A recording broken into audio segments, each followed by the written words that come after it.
ఇరాన్తో America చాలా dangerous game ఆడుతోంది. చాలా స్పష్టంగా అర్థమవుతోంది. చాలా తక్కువ అంచనా వేస్తుంది ఇరాన్ని.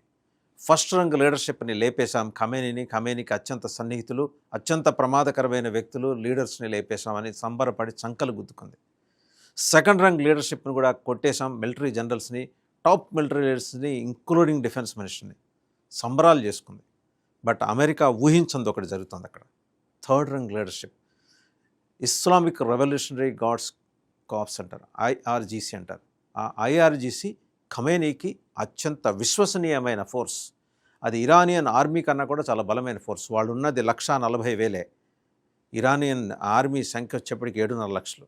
బట్ ఈ 7.5 లక్షల మంది కూడా ఐఆర్జీసీ చెప్పినట్టే పనిచేయాలి. అలా ఐఆర్జీసీ ఒక రకంగా ఖమేనీ రూపొందించుకున్న 1,50,000 మందితో కూడిన 140,000 నుంచి 1,50,000 మందితో కూడిన ఒక ఆత్మాహుతి దళం లాంటిది. అత్యంత పెద్దదైన ఆత్మాహుతి దళం ప్రపంచం మొత్తం మీద.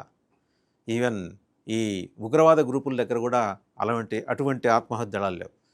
వాళ్ళలో డివిజన్ తీసుకురావటం అనేది జరగదు.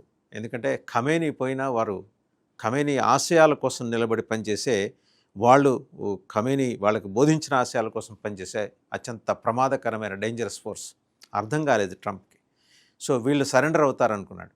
బట్ ఇక్కడ చాలా చాకచక్యంగా ఇజ్రాయెల్ చేసింది ఏంటంటే, లేదా రాదర్ నెతన్యాహు చేసింది ఏంటంటే, తన పని కానించుకున్నాడు. అమెరికా భుజం మించి తుపాకీ పేల్చి